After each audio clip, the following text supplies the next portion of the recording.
이 말씀을 보면 죽었던 모든 사람이 부활할 것이다 이렇게 말씀하고 있습니다.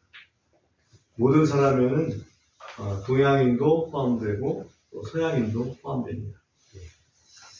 또 고조선 사람도 포함되고 현대인들도 포함이 됩니다. 귀족으로 살던 사람도 포함되고 천민으로 살던 사람들도 포함이 됩니다. 의인도 부활할 것이고 악인도 부활할 것입니다. 매장한 사람도 부활할 것이고 화장한 사람도 부활할 것입니다. 여러분의 친구도 부활할 것이고 여러분의 원수도 부활할 것입니다. 건강하게 장수하다 죽으신 분도 부활할 것이고 사고로 단명하신 분들도 부활할 것입니다. 살인자도 부활할 것이고 살인 당한 자도 부활할 것입니다.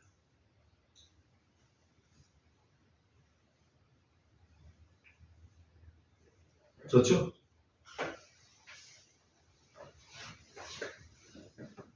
왜 부활할까요? 모든 사람이 소멸하지 않고 왜 부활할까요? 우린 잘 모르는데 주님이 그렇게 말씀하셨습니다. 주님이 부활한다고 하셨어요.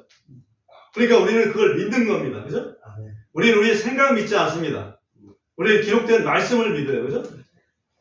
어떤 사람들은 부활이 없다고 얘기합니다. 자기들 생각으로.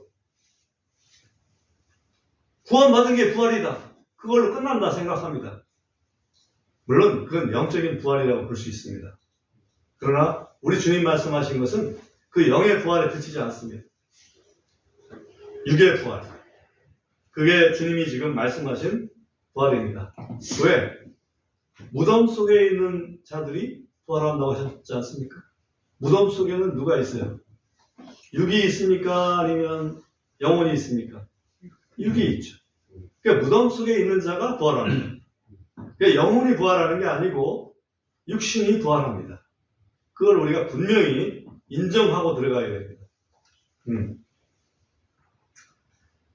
근데 주님께서 말씀하시기를 두 가지 부활이 있다. 하나는 생명의 부활이고 생명의 부활은 영원한 생명을 얻는 걸 생명의 부활이라고 얘기합니다. 정죄의 부활은 영원한 형벌에 처하는 것을 정죄의 부활이라고 합니다. 그 두 가지 부활이 있다. 근데 문제는 그 부활에는 조건이 다 붙어 있습니다. 조건이 뭔지 오늘 본문을 통해서 잠시 봅니다. 29절 보겠습니다. 선을 행한 자들은 생명의 부활로, 악을 행한 자들은 정죄의 부활로. 생명의 부활이 되려면 조건이 뭘 해야 돼요? 선을 행해야 된다 이거지. 악을 행하면 정죄의 부활밖에 안 됩니다. 질문을 하고 싶습니다. 생명의 부활의 조건을 만족할 만한 선행을 하셨습니까?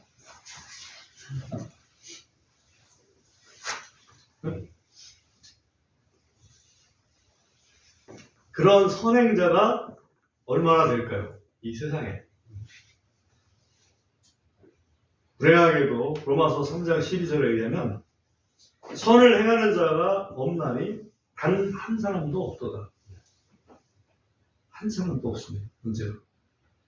그러니까 주님이 이렇게 말씀하셨지만 그게 조건에 합한 사람이 성경적으로 아무도 없다. 그렇다면 죽은 모든 사람이 정죄의 부활에 이르러야 되겠죠. 그죠? 맞습니까?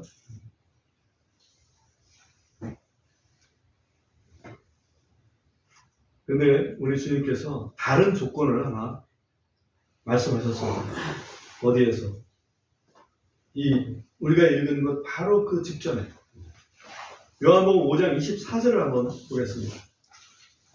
5장 24절을 보면 진실로 진실로 내가 너희에게 이르노니 내 말을 듣고 또 나 보내신 분을 믿는 자는 영존하는 생명이 있고 정죄에 이르지 아니하리니 사망에서 생명으로 옮겨졌느니라. 조건이 하나 생겼죠. 영존하는 생명을 얻고 정죄에 이르지 아니하는 조건이 있습니다. 조건은 거기에 내 말을 듣고 또 나를 보내신 분을 믿는 자, 이렇게 되어 있습니다. 내 말. 예수님의 말씀은 무엇일까요? 예수님의 말씀은 복음 진리를 예수님의 말씀이라고 우리가 정의해 볼 수 있습니다. 그리고 예수님을 보내신 분은 누굽니까? 하나님이죠. 성부 하나님입니다. 예수님을 보내신 분, 예수님을 보내신 분을 안다면 예수님이 어떤 분인지도 또 아는 거예요. 예수님이 하나님의 아들이라는 걸 아는 게 굉장히 중요합니다. 그리고 그분이 그리스도라는 것을 믿는 것이 굉장히 중요합니다. 요한복음을 쓴 사도 요한은 요한복음을 쓴 목적을 요한복음 20장 31절에서 이렇게 이야기하고 있습니다. 여러분 요한복음 20장 31절을 한번 펴보시기 바랍니다. 요한복음 20장 31절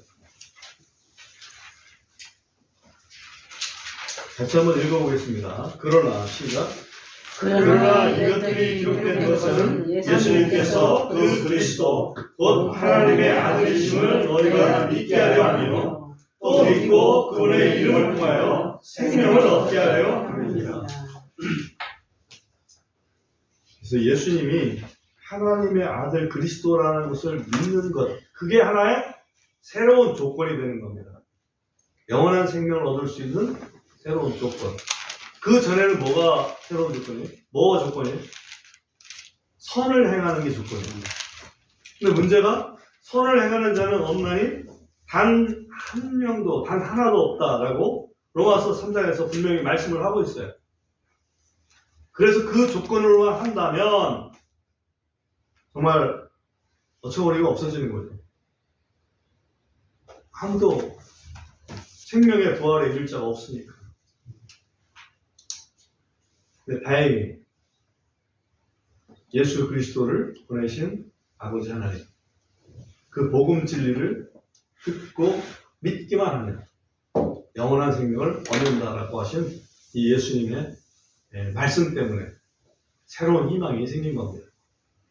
그래서 요한복음 17장 3절도 한번 보겠습니다. 굉장히 중요한 부분을 우리가 지금 생각하고 있습니다. 요한복음 17장 3절. 이것도 같이 읽어보겠습니다. 또 시작. 또 영생을 이것이니 곧 그들의 유일하신 참 하나님이신 아버지와 아버지께서 보내신 자 예수 그리스도를 아는 것이니이다. 참 하나님 아버지와 그의 아들 아버지께서 보내신 예수 그리스도를 아는 것, 그게 영생이다. 그게 구원이다. 이렇게 말씀하고 계신 겁니다. 한번 잘 생각해 보십시오. 구약시대에 하나님의 아들 그리스도라는 개념을 제대로 알았을까?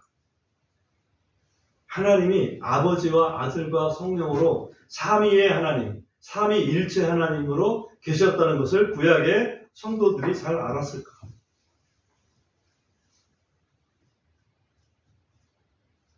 잘 몰랐죠. 물론 선지자들, 예언자들은 그걸 어느 정도 알고 있었습니다. 그러나 대부분은 잘 알지 못했습니다. 예언자들이 알고 있었다는 사실은 침례 요한이 예수님을 보고 많은 사람들에게 이야기를 합니다. 저분은 바로 하나님의 아들이시다. 저분은 바로 하나님의 아들 그리스도다. 라고 이렇게 증언을 합니다. 그랬을 때 사람들은 그것을 그렇게 놀라진 않았습니다. 왜? 하나님의 아들 그리스도가 오실 거라는 그런 생각이 그 당시에 있었다는 얘기죠. 처음부터 있었던 게 아니고 예수님 오실 당시에, 그러니까 이스라엘이 회복된 다음에, 바벨론에서 돌아온 다음에 아마 그러한 생각들이 많이 퍼져 있었다. 소위 메시아 사상이라고 그러죠. 그럼 제가 하나 히브리 말 메시아라는 말을 여러분에게 묻겠습니다. 히브리어는 메시아는 이제 마시아인데, 그 메시아라고 보자. 메시아는 뜻이 뭡니까?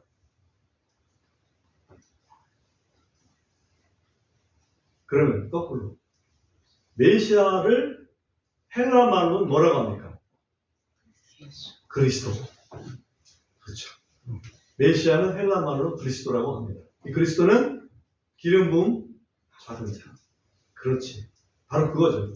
하나님의 아들을 메시아로 보내실 것이라는 그 이야기를, 그런 사상을 이미 예수님 오시기 전에 많은 사람들이 생각을 하고 또 그런 얘기들을 듣고 있었습니다. 그러니 침례요한이 와서 저분은 바로 하나님의 아들 그리스도야 라고 이렇게 증언했을 때 사람들이 그렇게 놀라진 않았다는 얘기죠. 그리고 베드로가 고백을 합니다. 너희는 나를 누구라 하느냐? 제자들에게 물으시니까 베드로가 대표로 당신은 그리스도시여 살아계신 하나님의 아들이십니다. 고백을 합니다. 그게 최고의 고백 아닙니까? 그죠? 이거 제대로 아는 거죠. 하나님의 아들 그리스도. 하나님의 아들 그리스도. 그게 뭐의 조건이 지금? 영원한 생명의 조건이야. 생명의 부활의 조건이라고. 지금 우리는 쉽죠? 그걸 알고 믿으니까 너무 쉽죠? 근데 그 당시에 쉽지 않았습니다. 에티오피아 내시가 빌립에게 복음을 듣고 침례받고 싶습니다. 나도 예수님의 제자 되고 싶습니다. 라고 이야기를 합니다. 그때 빌립이 묻죠. 네가 참으로 그리스도를 믿느냐? 그때 예수님, 그 에티오피아 내시가 고백을 합니다. 나는 예수 그리스도께서 하나님의 아들이심을 믿노라. 이게 엄청나게 중요한 거예요. 우리는 지금 너무 쉽게 생각합니다. 예수님 하나님의 아들, 우리는 하나님의 아들 예수님 믿습니다. 라고 쉽게 대답합니다. 왜? 그렇게 믿으니까. 처음에는 그게 쉬웠겠느냐고. 유대인들은 지금도 그게 쉽지 않아요. 신기하죠? 유대인들은 지금도 쉽지 않습니다. 현대 유대인들은 랍비들이 그래 얘기합니다.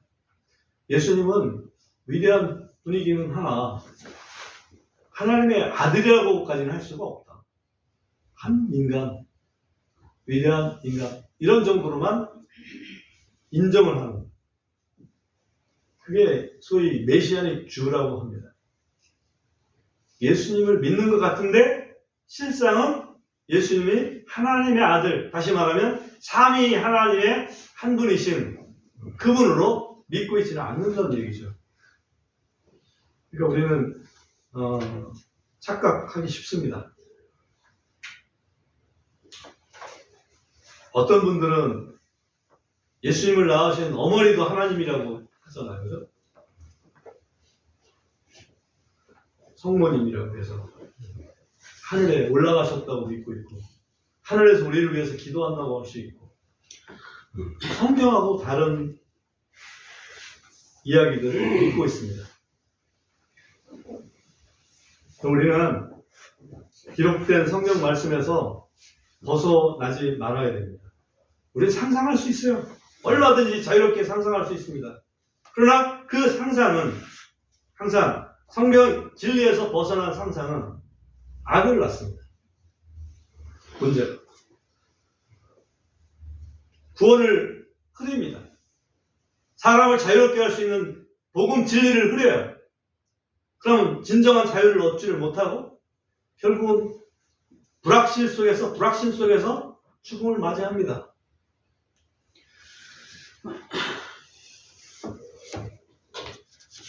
신천지 사람들이 열심을 내고 접근을 합니다.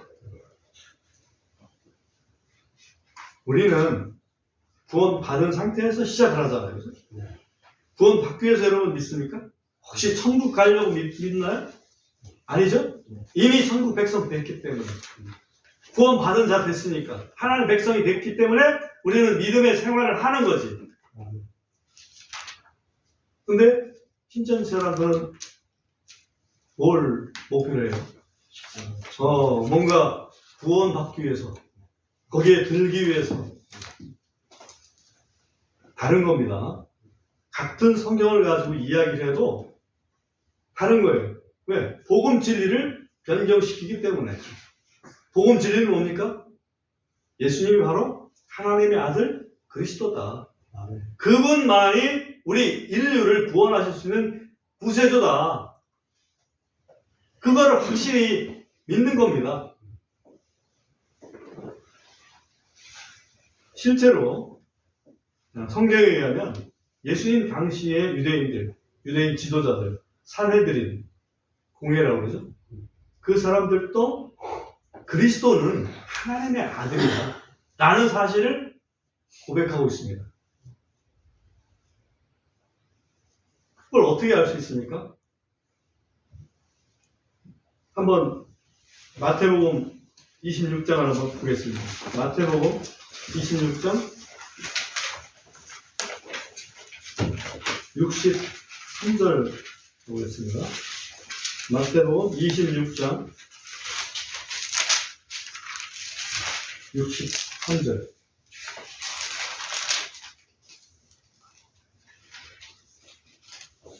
그러나 예수님께서 잠잠하시더라. 이에 대제사장이 그분께 응답하여 이르되 내가 네게 살아계신 하나님을 두고 맹세하게 하노니 네가 하나님의 아들 그리스도인지 우리에게 말하라 하더라. 다시 말하면 그 당시에 대제사장은 그리스도는 하나님의 아들이어야 된다는 것은 알고 있었다는 사실이에요. 네가 하나님의 아들 그리스도냐? 확실하게 대답해다오. 그러니까 그리스도라면 하나님의 아들이라는 것을 알았어요.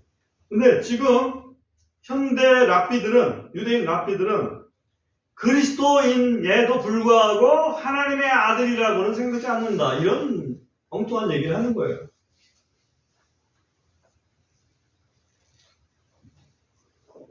지금 사람들이 더 똑똑하게 생각하는 것 같지만 실상은 아닐 것이다. 그리고 참고로 성경학자 마크 이스트맨이라고 하는 분이 있는데 이분이 우리 정경에 들어있지 않지만 예수님 모시기 전에 유대인들 사이에서 있었던 그 외경이 있죠. 그 중에 하나 이제 에녹서라고 있는데 에녹서가 예수님 모시기 전에 한 150년 전에 쓰여진 그런 책입니다. 근데 그 에녹서에서 메시아에 대한 표현을 세 가지로 하고 있다 이렇게 지적을 하고 있습니다. 하나는 뭐냐면 이 메시아는 여자의 아들로 올 것이다.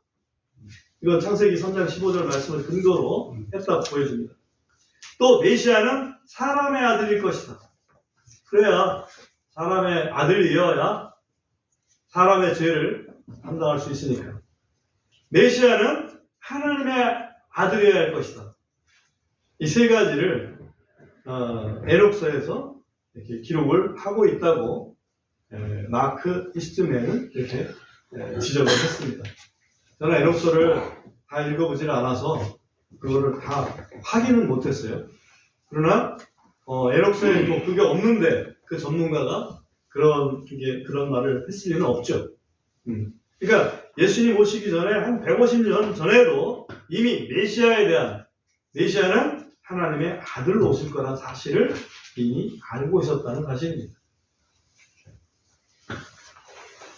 그러면 한 가지 질문을 또 드려봅니다. 왜 하나님은 인류의 죄를 대속할 그리스도를, 자기의 아들 그리스도를 보내셨어야만 했을까? 왜?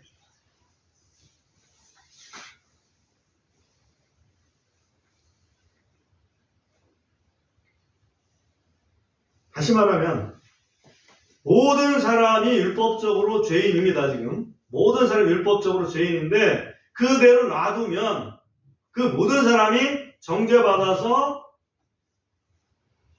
둘째 사망 영원한 벌에 처하게 돼 있어요. 왜 그대로 놔두지 않았을까? 우리 하나님은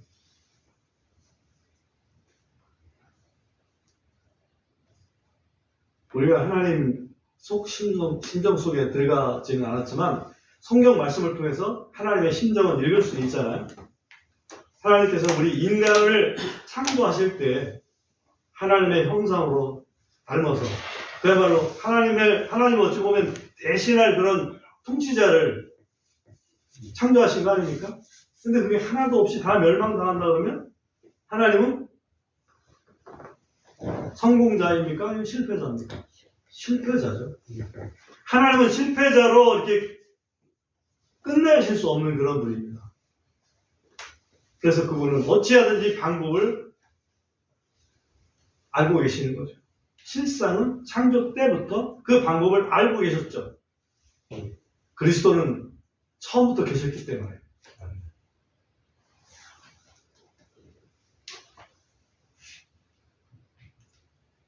로마서 3장을 한번 보겠습니다.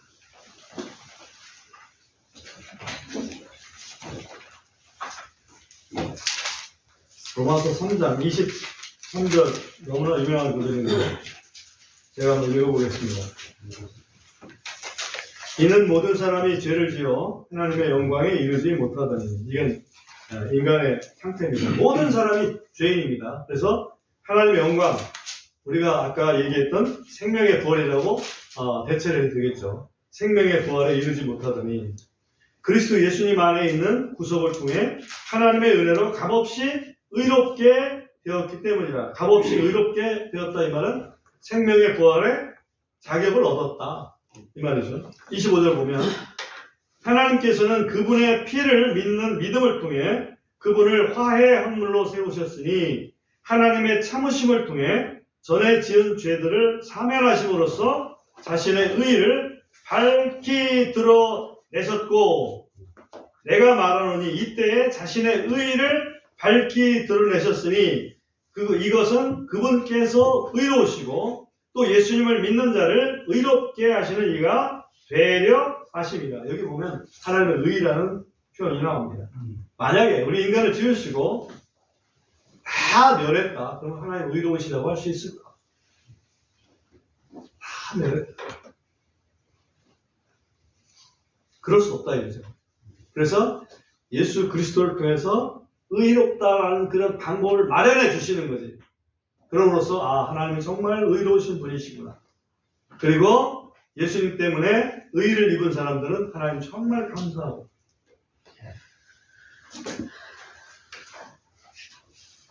예수님이 하나님의 아들 그리스도이시며 그리스도의 대 속의 은혜를 믿는 모든 사람들에게 하나님은 생명의 부활의 증표를 주십니다. 그 증표가 우리 속에 내주하시는 누구예요? 성령님. 우리 속에 내주하신 성령님이 그 증표예요. 우리는 예수님이 그리스도이심을 믿고 그분을 우리의 주님으로 우리의 구주로 단지 영접했습니다. 그죠?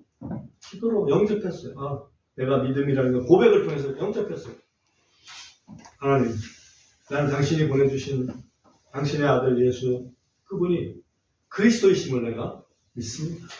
그래서 그분을 내가 나의 주님으로 영접합니다. 근데 기도를 드렸어요. 그랬더니 하늘 보좌에 계신 예수님은 우리들 마음속에 들어오시는데 뭘로? 성령으로. 로마서 8장 9절 한번 보겠습니다. 로마서 8장 9절.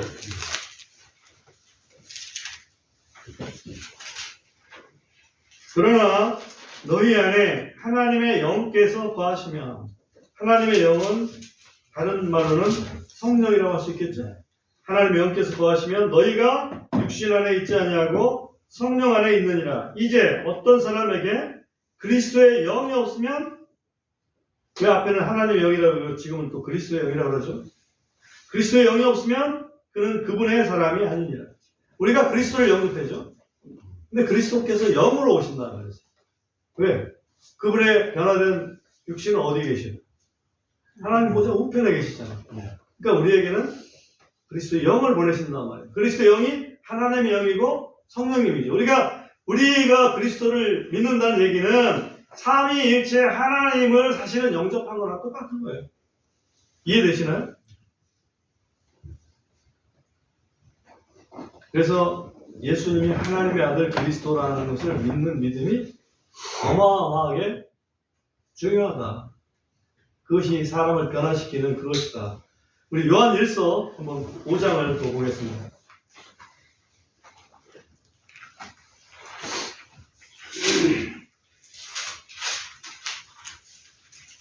요한 1서 5장 10절부터 있는 말씀을 보겠습니다. 자, 읽겠습니다. 하나님의 아들을 믿는 자는 자기 안에 그 증언이 있고 하나님을 믿지 않는 자는 그분을 거짓말쟁이로 만드는다니. 이는 하나님께서 그분의 아들에 관하여 주신 증언을 그가 믿지 아니하기 때문이라. 위에는 하나님 아들을 믿는 자고 그 밑에는 하나님을 믿지 않는 자 이렇게 되어 있죠. 그러니까 하나님 아들을 믿는 건 곧 하나님을 믿는 거다는 것을 우리가 알 수 있어요. 11절. 또 이것이 그 증거니 곧 하나님께서 우리에게 영원한 생명을 주신 것과 이 생명이 그분의 아들 안에 있는 것이니라. 그러니까 하나님 아들 속에 영원한 생명이 있다. 영원한 생명을 우리에게 주셨다. 다시 말하면 아들을 주셨다. 그 얘기죠. 12절. 12절 굉장히 중요하죠. 아들이 있는 자에게는 생명이 있고 하나님의 아들이 없는 자에게는 생명이 없느니라. 아들은 하나님의 아들 그리스도를 얘기하죠. 그러니까 그리스도가 있는 자에게는 생명이 있고 하나님의 아들이 없는 자에게는 생명이 없느니라. 어디에 있고 없고에? 우리의 마음에, 우리의 영 속에. 13절. 하나님의 아들의 이름을 믿는 너희에게 내가 이것을 쓴 것은 너희에게 영원한 생명이 있음을 너희가 알게 하고 또 너희가 하나님의 아들의 이름을 믿게 하려 함이라. 여기 이제 하나님의 아들을 믿는다는 것을 믿는 사람을 믿게 한다는데 뉴 킹 제임스에 보면 지속적으로 믿게 하려 합니다. 이렇게 좀 이렇게 가미를 해놨어요. 이게 뜻이 어떤 뜻인지.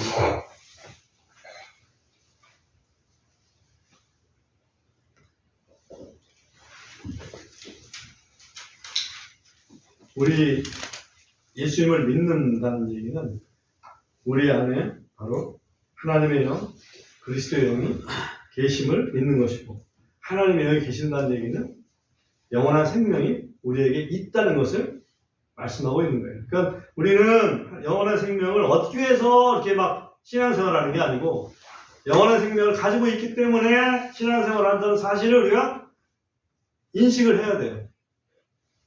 신천지와는 다릅니다. 맞죠? 그러면 이 세상에서 살아가는 신앙생활은 우리의 뭘로 나타날까요? 그리스도의 희생대에서의 상급으로 나타나는 거지.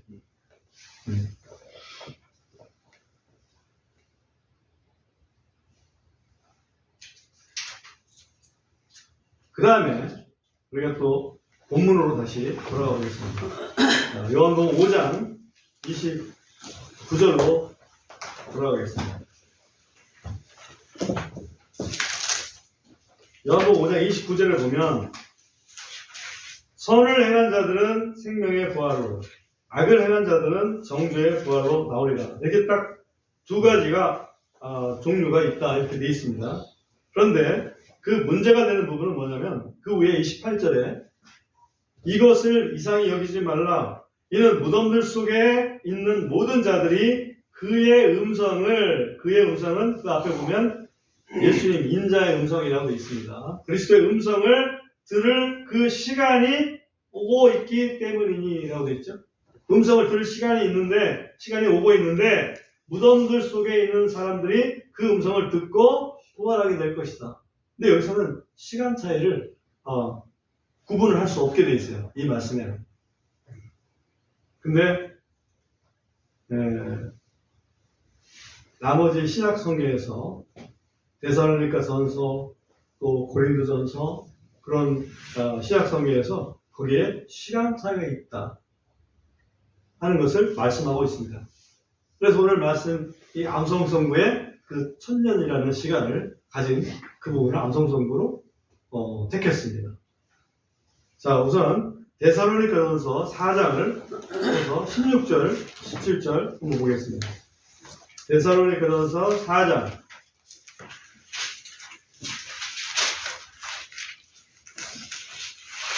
16절, 17절. 우리 두 구절을 한번 같이 읽어보겠습니다. 이는 시작. 이는 주께서 호령과 천사들의 전성과 하나님의 나팔 소리와 함께 친히 하늘로부터 내려오실 것이기 때문이니 그리스도 안에서 죽은 자들이 먼저 일어나고 그 후에 살아서 남아있는 우리가 그들과 함께 구름을 수속으로 채어 올라가 공중에서 주를 만나리라. 그래야 우리가 항상 주와 함께 있으리라. 여기 보면 우리 주님이 하늘로부터 내려오신다.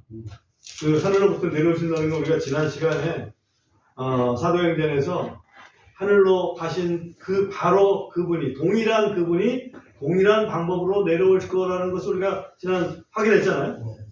그러니까 그 감람산에서 승천하신 그분이 갑자기 사라지셨잖아요. 몇째 하늘로 사라졌어요? 셋째 하늘로. 우리가 배운 바로. 그 다음에 셋째 하늘에서 다시 오시겠죠? 그때 이제, 여기 보면 그리스도 안에서 죽은 자들이 먼저 일어나고, 이게 생명의 부활입니다.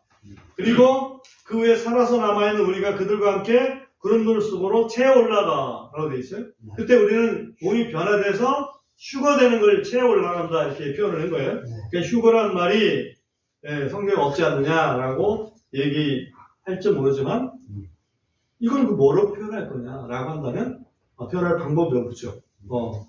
그래서 채워 올라가 공중에서 주를 만나리라 하는데, 공중이 과연 어딜까? 라고 생각합니다. 사람들이 눈에 보일까? 이렇게. 주님이 이렇게 올라가는 장면까지는 봤잖아요. 그죠? 근데 그 다음에 사라졌죠? 그 상태의 공중. 셋째 하늘이라고 저는 생각합니다. 그래서 거기에서 우리가 있다가, 그 다음에, 둘째 이제 부활이 일어날 때, 그때에 주님과 함께 이 땅에 내려오게 될 것이다. 라는 것을 성경을 통해서 좀 확인하려고 하는 겁니다. 그 다음에 데살로니가전서를 읽었으니까요. 5장을 보셔서 이 5장 1절 한번 보십시오. 1절을 보면, 불안한 형제들아, 그때와 그 시기에 관하여는 내가 너에게 쓸 필요가 없느니라. 이는 주의 날은 주님의 재림의 날이, 이 말이에요. 주님의 재림의 날이 밤에 도둑같이 오는 줄을 너희 자신이 완전히 알기 때문이다. 3절이 중요한데요. 이는 그들이, 성경에서 그들이 하는 건 보통은 세상 사람들이 그 뜻이에요. 이는 그들이 평화와 안전이라고 말할 그때에 아이 가진 여자에게 산통이 임하는 것 같이 갑작스러운 파멸이 그들에게 임하리니 그들이 피하지 못할 것이기 때문이다. 세상 사람들이 생각할 때 지금 평화로운 시대고 안전한 시대야 라고 말할 때, 그때 주님이 갑자기 재림하신다 이거죠.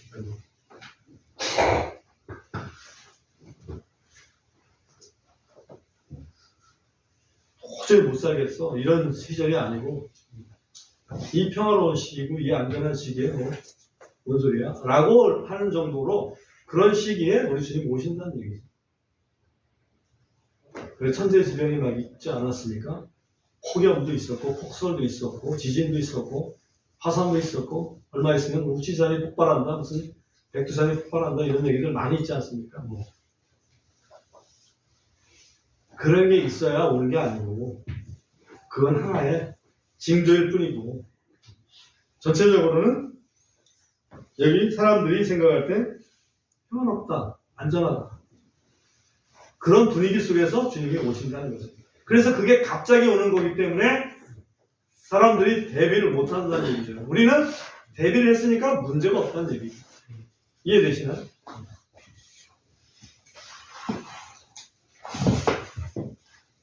그때 오셨을 때 부활하는 것을 생명의 부활이라고 얘기를 하기도 하고, 계시록의 용어로는 첫째 부활이라고 이야기합니다. 우리 계시록 20장을 가서 보겠습니다. 요한계시록 20장 4절부터 있는 말씀 보겠습니다. 요한계시록 20장 4절.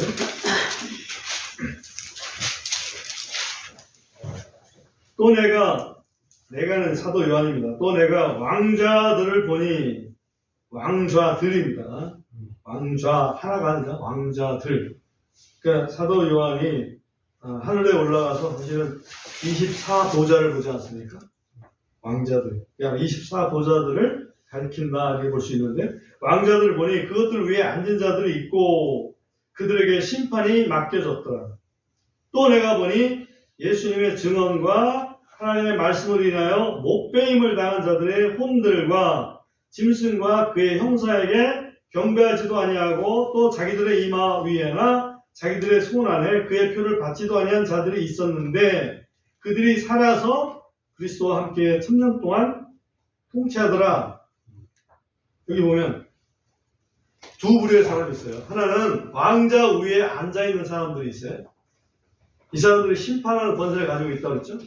인적 심판 할 수 있는. 그리고 또 한 부류는 예수님의 증언과 하나님의 말씀을 인해서 목배임을 당한 자들, 그리고 짐승과 그 형사에 경배하지 아니하는 사람들. 이 사람들은 어디를 경험한 사람들일까요? 소위 7년 대환란, 그렇지? 7년 대환을 경험한 사람들이 두 번째 부류고, 왕좌에 앉아있는 사람들은 상징적이지만 24장로들이 구약의 12지파, 신약의 12사도로 대표하는 하나님의 백성들, 구원받은 하나님의 백성들을 상징하고 있거든요. 그 사람들과 이 환란 시대에 그야말로 이 복음 때문에 목숨을 잃은 그런 사람들이 함께 여기 보면 그들이 살아서라고 돼 있어요. 그들이 살아서 목뱀을 죽은 사람이 살으려면 어떻게 해야 돼요? 부활해야 되겠죠. 목뱀을 받은 자들이 살아서라고 하니까 그 부활해야지. 부활해서 그리스도와 함께 1000년 동안 통치하더라. 이게 천년 왕국이에요. 우리가 지금 통치하고 있습니까? 안 하고 있죠? 천년 왕국 아직 안 왔죠? 당연한 거예요. 5절. 그러나 그 나머지 죽은 자들은 그 1000년이 차기까지 다시 살아나지 못하리라. 이것이 첫째 부활이니라. 그러니까 이 예수님 재림하실 때 두 부류의 사람이 있는데, 하나는 이미 보좌에 앉아있는 사람, 또 하나는 환란 시대에서 목배임을 받았다가 부활한 사람.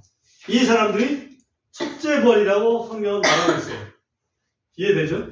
그 첫째 부활이 있은 다음에 1000년이 차야 그 나머지 사람들이 부활하게 될 것이다. 7절, 계시록 20장 7절 봅니다. 그 1000년이 다 찼을 때, 그죠? 그 1000년이 다 찼을 때, 1000년이 지났습니다, 이제. 1000년이 지나고, 그리고 뛰어넘어가서 12절로 가봅니다. 12절. 또 내가 보니 죽은 자들이 작은 자나 큰 자나 하나님 앞에 서 있는데 책들이 펴져 있고 또 다른 책이 펴졌으니 곧 생명책이라. 죽은 자들이 자기 행위들에 따라 책들에 기록된 대로 심판을 받더라.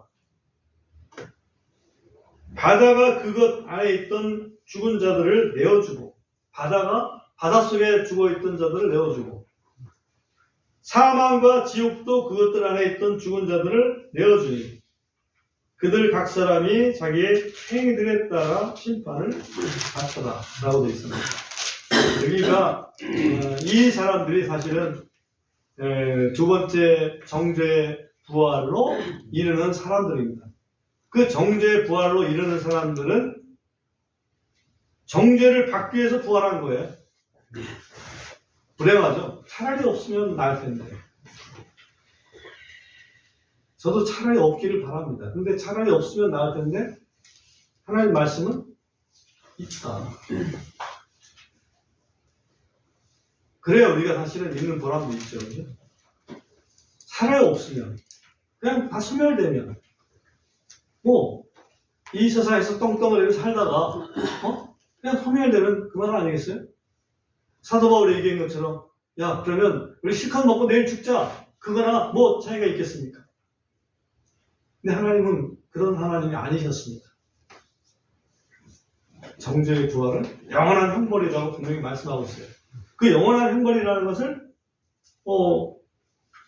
어떻게 우리가 알 수 있냐면 성경에 분명히 말씀하고 있기 때문에 알 수 있는 거예요.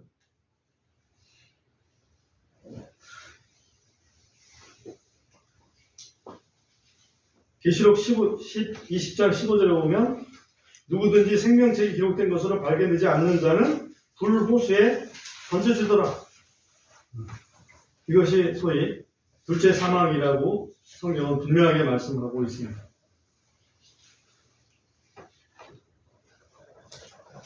소멸된다 이런 말이 없어요. 영원한 형벌이다라고 되어 있습니다. 영원한 형벌. 우리 그리스도인들은 첫째 부활에 참여할 자들입니다. 우리 그리스도인들은 다시 말하면 그리스도의 영이 거하는 성령으로 거듭난 자들은 그렇습니다. 근데 거듭나지 못한 불신자들은 둘째 부활, 둘째 사망에 이르러야 되는 그런 처지에 놓여 있습니다. 아직까지 기회가 있습니다. 그죠? 언제까지 기회가 있어요? 그 사람이 죽을 때까지 아니면 주님 재림하실 때까지 기회가 있습니다. 여기서 하나의 2 더하기 1은 1 더하기 2는 3이다. 하는 이런 간단한 산수 공식을 찾아볼 수가 있었는데요. 뭔 얘기냐면 우리는 거듭난다는 말을 하죠. 거듭난다는 얘기는 태어나기를 몇 번 태어나는 겁니까? 2번 태어나죠? 그 다음에 어떤 사람은 둘째 사망이 있다고 그러죠? 둘째 사망이라는 건 뭐예요? 우리가 육신이 한번 죽고 그 다음에 부활한 육신이 지옥에 그 불호수에 떨어지는 것을 둘째 사망이라고 그러잖아요. 근데 그 사람은 둘째 사망에 임하는 사람은 거듭났습니까? 안 났습니까? 안 났어요. 그러니까 거듭난 사람, 2번 태어난 사람은 한 번만 죽으면 돼. 그죠? 한 번만 죽으면 돼. 육신의 죽음만 있으니까. 근데 한 번 태어난 사람은 몇 번 죽어야 돼? 2번 죽어야 돼. 그래서 2 더하기 1은 3이고 1 더하기 2는 3이다. 똑같이 3은 3이야. 그래서 제가 한자로 하나 만들었습니다. 2생 1사, 1생 2사. 저는 한번 말씀드린 적이 있었는데 기억나시는 모르겠어요. 2생 1사, 1생 2사. 쉽죠? 2번 나면 한 번 죽고, 한 번 나면 2번 죽는 거야.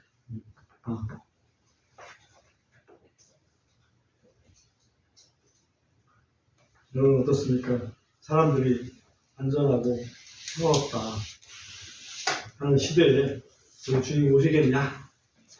하고 그런 말에 현혹돼서 그냥 오만방자하게 사실 겁니까? 아니면 하나님 말씀대로 여러 가지 징조를 볼 때 세상은 평화롭고 또 안전한 것 같아도 주님이 곧 오시겠구나 그렇게 믿음을 갖고 바로 설 것입니까?